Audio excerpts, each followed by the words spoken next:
ಸಮಸ್ತ ಸಜ್ಜನರಿಗೂ ಶುಭ ನಮಸ್ಕಾರ. ಹರಿ ಓಂ. ಇಂದಿನ ವಿಷಯ ಭಗವಂತನ ಭಾಷೆ ಯಾವುದು, ಹಾಗೆ ಭಕ್ತನ ಭಾಷೆ ಯಾವುದು. ಭಗವಂತನ ಭಾಷೆ ಯಾವುದು, ಇವಾಗ ಭಗವಂತನ ಮುಟ್ಟಿಗೆ ಮಾತಾಡ್ತಿದ್ದೇನೆ ಅನ್ನೋದನ್ನು ಹೇಗೆ ತಿಳ್ಕೊಳ್ಳೋದು ಅಂತಂದರೆ, ಶಾಸ್ತ್ರ ಹೇಳೋದು ಭಗವಂತನ ಭಾಷೆ ಮೌನ ಅಂತ.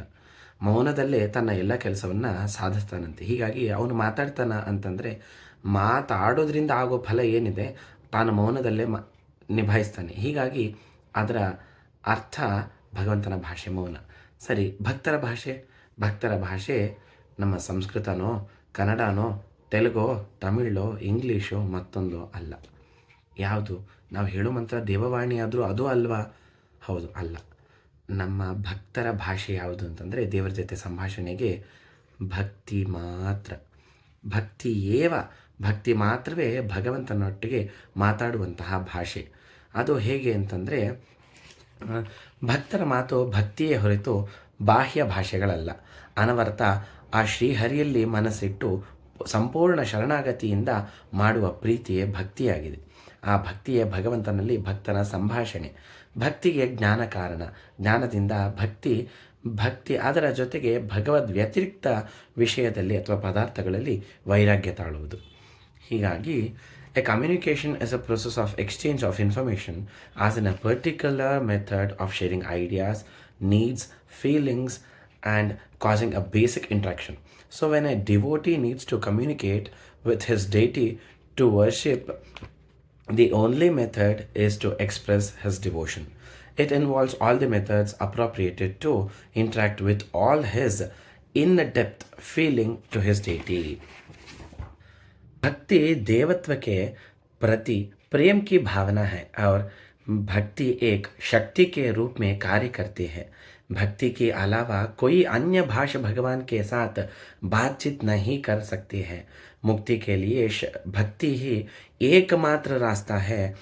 भगवान की स्तुति करने के लिए किसी अन्य मंत्र और तंत्र की आवश्यकता नहीं है.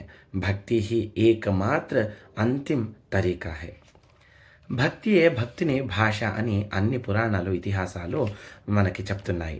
భగవంతుడు భక్తుడిని పరీక్షించేది ఆ భక్తి కోసమే. ఆ భక్తితో ఇంకా భగవంతుడిపై రక్తి సంపాదించి మోక్ష సాధించేదే భక్తి భాష. కృష్ణుడిపై యశోదమ్మకి, రాముడిపై హనుమంతుడికి, శివునిపై మార్కండేయునికి ఉన్న భక్తి వాళ్ళ భవపాశము తెగ్గొట్టి మోక్షము కలిగించినది. అందుకే ఆ భక్తి భాషలతో భగవంతుడి జతలో ఉత్తమమైన బాంధవ్యము పెట్టుకొని అంతరంగ భక్తితో దైవుడి అనుగ్రహము పొందవచ్చు. ಹೀಗಾಗಿ ಭಕ್ತಿಯ ಭಾಷೆಯಿಂದ ಭಗವಂತನ ಜೊತೆ ಒಡನಾಟ, ಸಂಪರ್ಕ ಹೇಗೆ ನಾವು ನಿತ್ಯ ಪೂಜೆ, ಜಪ, ಪಾರಾಯಣ ಇತ್ಯಾದಿಗಳನ್ನು ಮಾಡ್ತೀವೋ ಅದರಲ್ಲಿ ಭಕ್ತಿ ತುಂಬಿರುವ ಭಾವನೆಯನ್ನು ಇಟ್ಟುಕೊಂಡು ಹೇಳುವ ಮಂತ್ರವೋ, ಜಪವೋ, ತರ್ಪಣವೋ ಇತ್ಯಾದಿಗಳು ಮಾಡಿದಾಗ ಭಗವಂತನ ಜೊತೆ ಅದೇ ನಮ್ಮ ಸಂಬಂಧವಾಗುತ್ತೆ ಹೊರತಾಗಿ ಇಲ್ಲಾಂದರೆ ಕೇವಲ ಶ್ರಮಯೇವ ಹಿ ಕೇವಲಂ. ಮಾತಿನ ಸ್ತೋತ್ರ ಅದು ಸ್ತೋತ್ರ ಆಗತ್ತೆ ಹೊರತಾಗಿ ಮನಸ್ಸಿನ ಭಾವನೆ, ಭಾಷೆ, ಭಗವಂತನ ಜೊತೆ ಸಂಭಾಷಣೆ ಆಗೋದಿಲ್ಲ.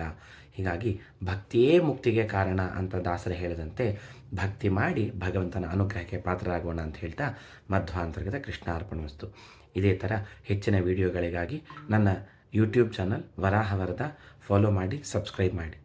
ನಮಸ್ಕಾರ.